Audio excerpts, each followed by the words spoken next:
What is up, everybody? Calling all angels. It is time to go over the previous match of Angel City FC versus Chicago Stars. Yeah, it was a little bit delayed here.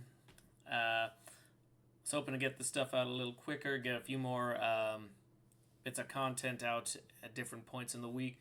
Those may still come up over the weekend, but yeah, after the World Cup final, definitely took some time to relax on Monday, and I am in the middle of training myself to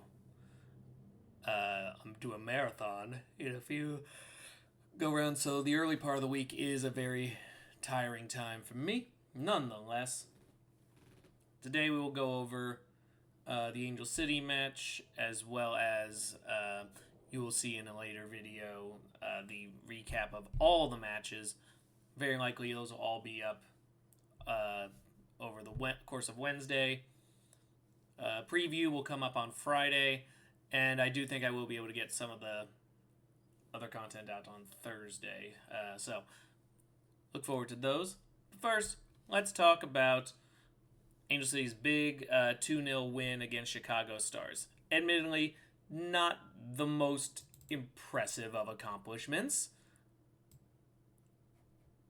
It's still great that they got the win, but I mean, it was Chicago. They're sitting in 15th for a reason. But I mean, you got what's going on here, and you've got when it comes to Angel City, their moment back in the sun. Their victory not only gives them the third best goal differential in the entire league, one behind Gotham and four behind Washington. It also puts them in the unique position of being back in the top 8. After kind of falling down the order for a while, Angel City has found their way back into 7th place. They are within a single 3-point victory of catching Kansas City Current. In fact, they have a game in hand on Kansas City, so a victory in the additional game would move them into 6th place at the moment. So, yeah, it has been a very nice. It's been very nice to see Angel City get themselves back into the position where they are relevant to the conversation at hand.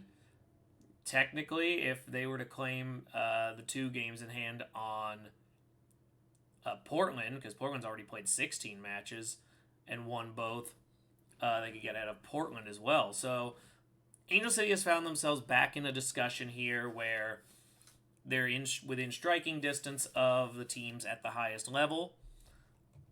And they will be getting some matches to prove themselves in that regard starting in August. Their first opportunity will literally be a trip to Kansas City on August 1st to play the Current in their big rematch. But that's all for the future. We still got to deal with the Racing Louisville match first, which will go up in a separate preview. That'll go up on Saturday. And we still also have to deal with recapping the current one. So, all right, let's actually talk about this thing. For a good bit of time, it'd been a lot of back and forth, jockeying for control. I did feel like Angel City had shown really good effort for most of the early part of the match, but they were just not seizing up on the opportunities. There weren't really any high quality shots, and Chicago was really taking a good defensive effort here, and at some points we're actually breaking through and getting a few attempts. This ultimately culminated near the end of the first half, where it looked like Chicago had scored first. And they had to go through quite a extensive replay process, but eventually determined that the Chicago goal had to be disallowed. And that was a big boon for Angel City because ending the half down 1-0 would have likely caused a major alteration of strategy, whereas staying at 0-0 it allowed the calculations to largely stay the same. What also helped them is that Michelle Alozzi, who had been phenomenal defensively, I thought she was an absolute dynamo for Chicago in that match. Picked up a yellow card on a play very late in the half, 6 minutes into injury time, and that kind of limited how impactful she was going to be in the second half.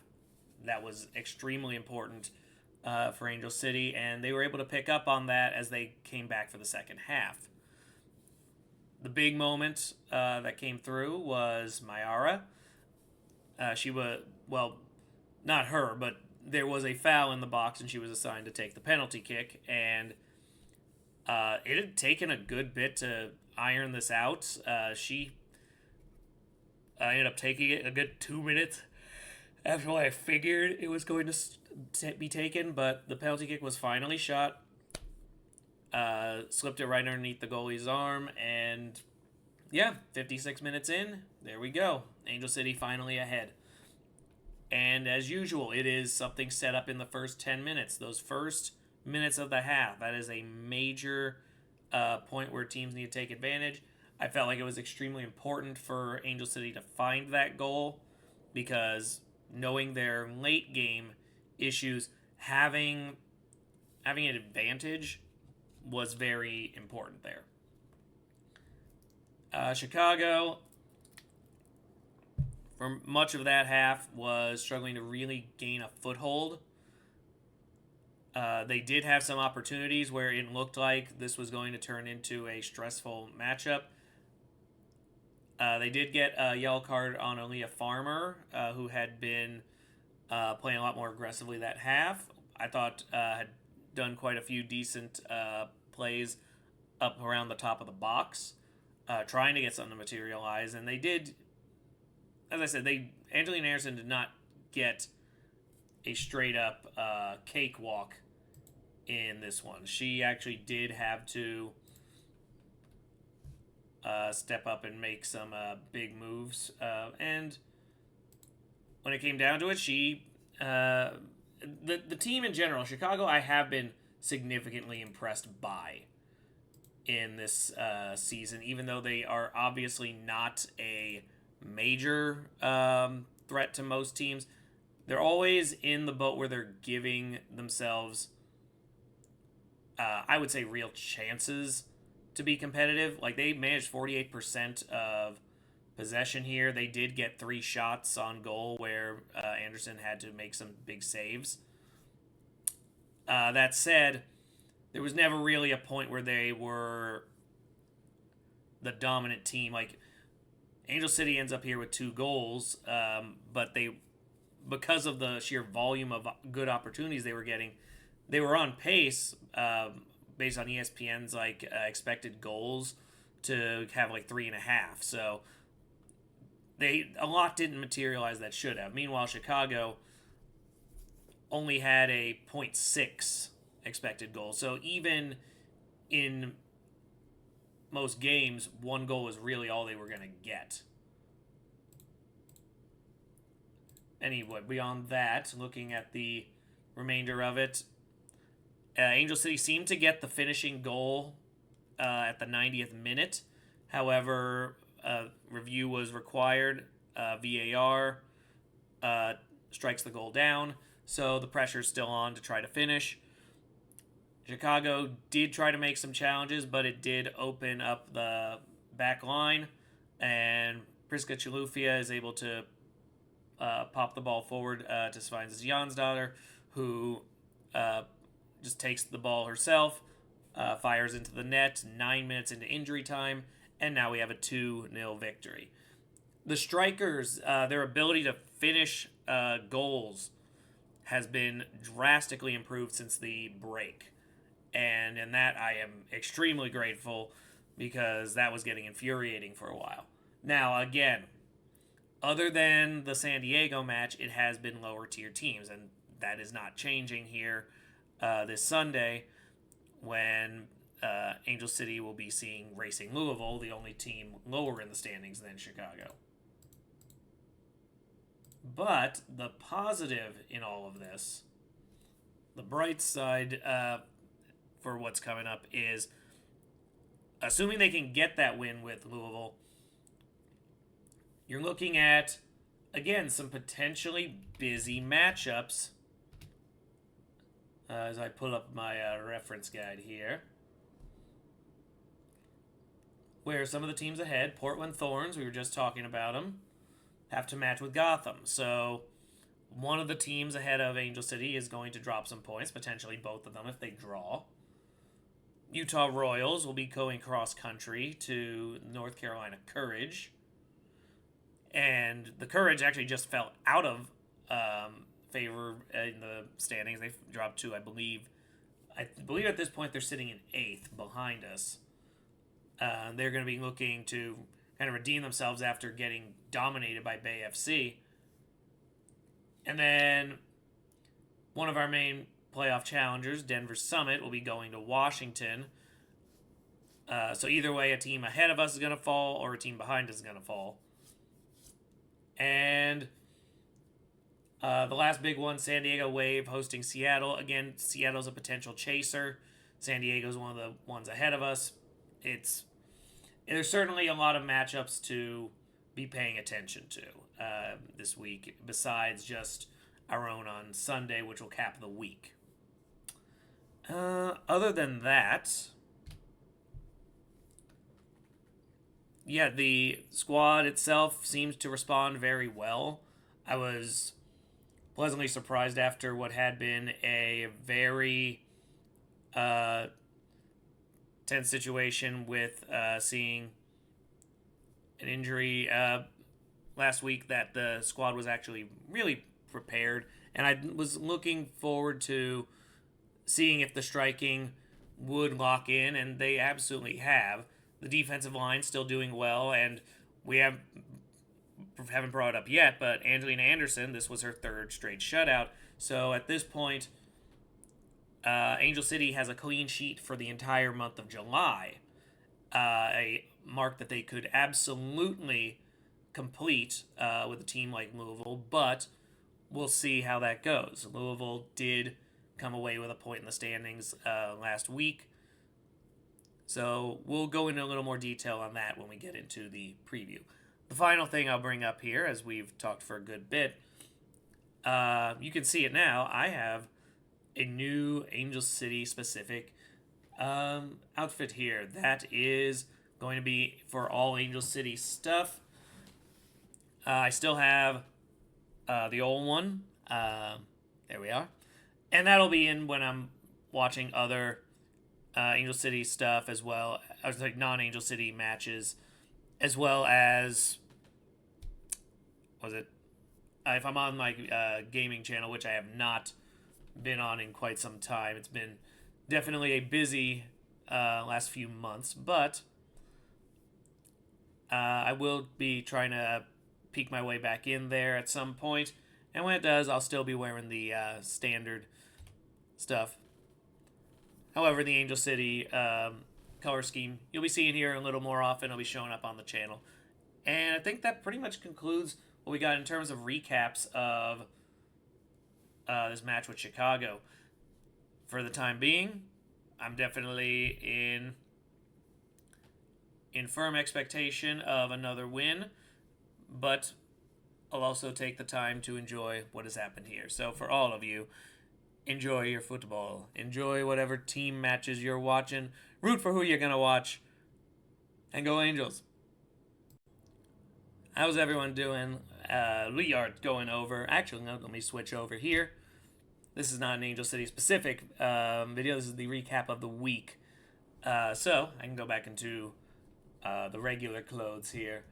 All right, so what we are doing today is we are looking at the entire week of NWSL football. So before we do any of that, let me shrink the screen down, go over what we're going to go over. Whoop. There we go. Move that up a bit. Cool. All right. So we'll start with the Friday match, Kansas City Current San Diego Wave. What we saw here was a pretty balanced matchup between two teams of similar caliber. Gia Corley set up Trinity Byers to score very early on in that match, and they were in control for that entire first half. A very rare performance where San Diego actually looked better in the first half than the second. Unfortunately, they're still tied to one half because the second did not go great. Within a span of about 10 minutes, Croy Bethune and Temwa Chawinga had racked up 2 goals and put Kansas City ahead. So suddenly, San Diego find themselves on the back heel, and they have to try to build back up near the end of the match. It did work out. What we end up seeing is Kenza Dali getting a yellow card, trying to make a play happen. But then finally, right before injury time started, Byers drills a second goal. And at that point, we had an even match. Injury time didn't really do much beyond a yellow card, but this was big for each team to get a point. However, dropping points again did cost San Diego the top of the table. They are now sitting in the 3rd position. And Kansas City dropping points has put them not in direct control of their current position. They currently sit 6th in the standings. However, the team in 7th has a match in hand and is only behind by 3 points, with a vastly superior goal differential. So, both teams are in kind of a tough spot in that respect. Now, the good thing for both teams is they're going to have some opportunities to play squads where they can kind of continue to build back up. So, they've got big stuff this week. They have some showdowns in the coming weeks with other big teams. So, yeah, the end of July, start of August should be a very interesting time for both of them. Moving forward here, we've got Gotham getting a victory on Seattle in what can only be described as a histrionic collapse. I'm going to cover the FC because there was no football happening at the end of that match with Seattle. Seattle had looked really great in the first half. Mia Fischel getting PK off of the Maddie Freeman foul. And then less than 10 minutes later, Maddie Mercado picking up a goal. And so 2-0 Seattle. Everything's looking great. Other than Sam Meza getting a yellow card in the 45th minute, things are going fine.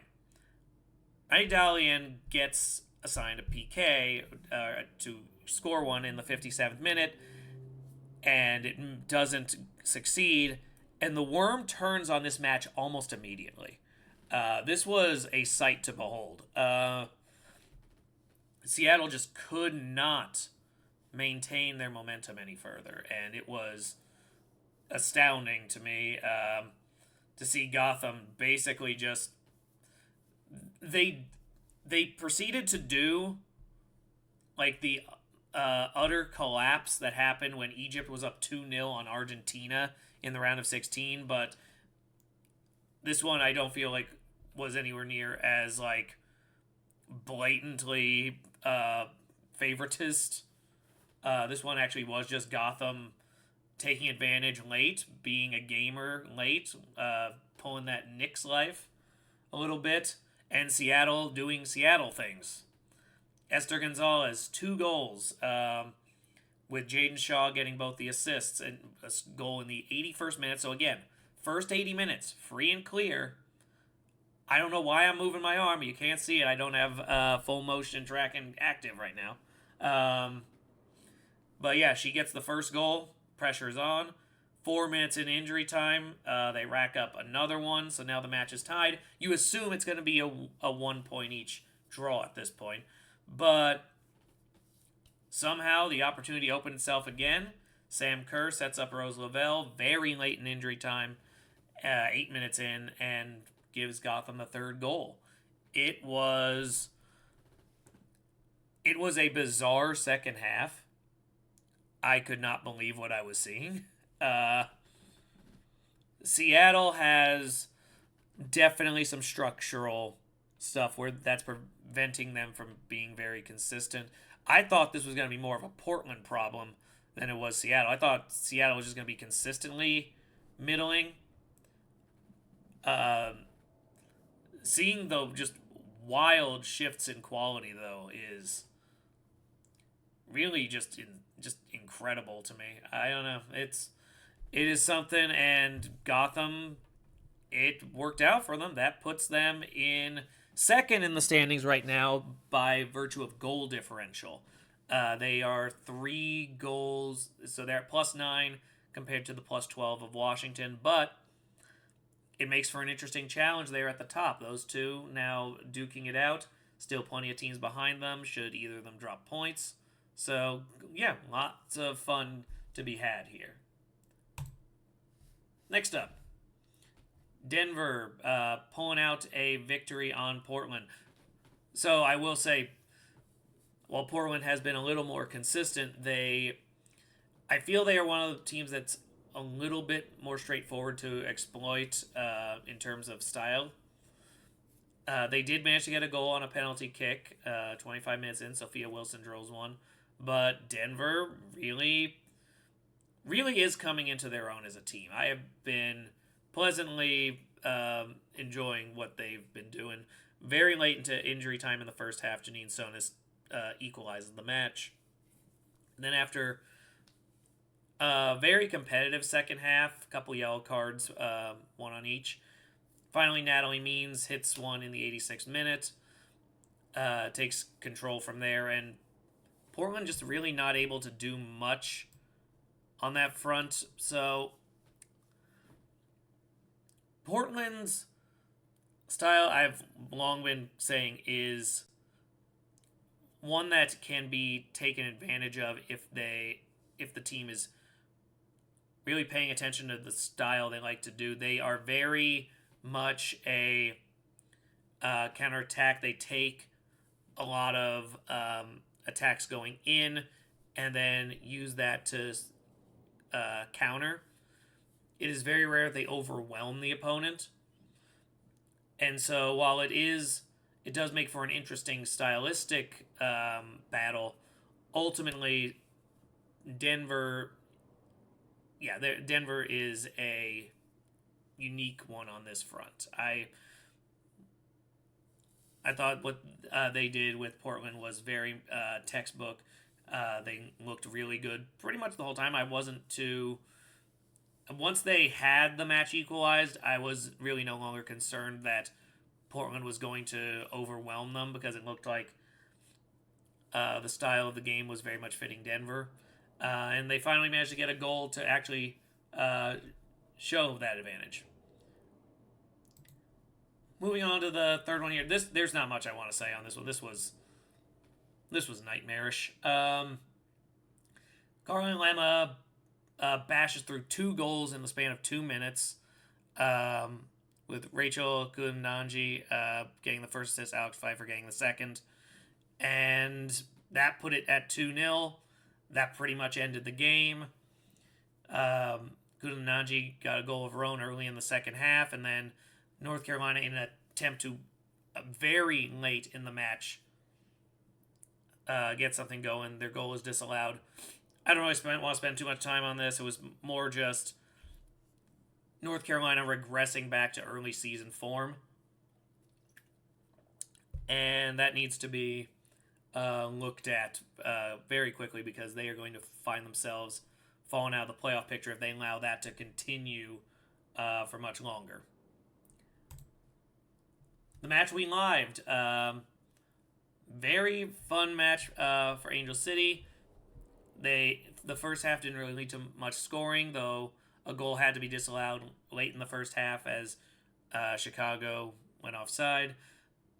Second half, Mayara gets a penalty kick put through, so that gives Angel City their lead. And then after a whole half of back and forth between the two, Svindis Jansdottir gets a goal very late in injury time to make it 2-0. Puts Angel City to goal differential +8, third best in the league. Puts them up into 7th place within striking distance of the teams, definitely within one game, getting within 6th And then fifth and fourth also very much on notice there too if Angel City can stay hot. Chicago, I think they'll avoid the wooden spoon, but it does seem like 15th and maybe a slight aspiration of 14th is about as all they can hope for this year. But yeah, I talked a lot more at length about this one in the Angel City specific recap, so go and look at that if you want to see anything further on that. Next, we got Utah Royals picking up a 1-0 victory on Orlando Pride. Admittedly, this one should have gone after the Louisville one, but I got this one set up first. So either way, Anna Tejada gets a yellow card 32 minutes in. But a few minutes later, she redeems herself, setting up Narumi, and she picks up the goal in the 36th. That was the only goal in the entire match, and possession just ended up being pretty firmly under Utah's dominion. And yeah, Orlando struggling to generate offense right now. It is their lack of depth in terms of the front line has absolutely been proven. And I think at this point, if you're Orlando, panic button's got to be shifting in, because it looks like the manpower is not there to make a serious run. It'll just be a matter of, can they generate enough lucky victories to maybe slip into the 8th position. It's still close enough right now that it is a prospect you could hope for. But yeah, it is rough in Orlando right now. While for Utah, things are going pretty swimmingly. Currently sitting in 5th, by the way. Racing Louisville and Houston Dash. This was an ugly game. Yellow cards all over the place. But Louisville actually was on track for a home victory for a while. Kayla Fisher scored in the first 20 minutes. And despite all of the ugliness of this match, it ended up panning out for a while like it was going to work out. But Kat Rader, 5 minutes in injury time, gets a goal, levels it. So Louisville has to settle for only 1 point in the table. And Houston Dash not able to really take full advantage, or kind of still pinned in that back level. Rapidly losing relevance to the playoff picture, but still some space to turn it around. We'll see if they can do it, but it seems like both squads very limited, and this was about what you would expect. Sunday's match was pretty much locked in within the first few minutes. Within the first half hour, Tara Rudd scores off of a Lacey Santos pass, and then right at the very start of the next half hour, 31st minute, Gift Monday sets up Trinity Rodman. 2-0 at this point. Game feels pretty much set. Boston did try to get back into it with a goal from Sammy Smith very late in the match, 88th minute, but it was a little bit too late in the game to really have a serious shot. But yeah, Boston looking a lot better than they were, but they are still limited. They are probably at best a 12th place team. Realistically, they'll probably be in the bottom 4. Washington, this victory does move them into the top of the table, at least for the time being. They do have a very serious challenger in Gotham right underneath them, even on points, but behind on goal difference. So we'll see how these matchups shift. I'll be going over the preview of the week in the coming days. That'll show up on Friday. And yeah, we'll see what everyone's thinking. For the time being, congrats to the winners. Better luck next time for the teams who lost. For those who drew, I don't know what to tell you, man. But enjoy your football. Enjoy who you're rooting for. And go Angels.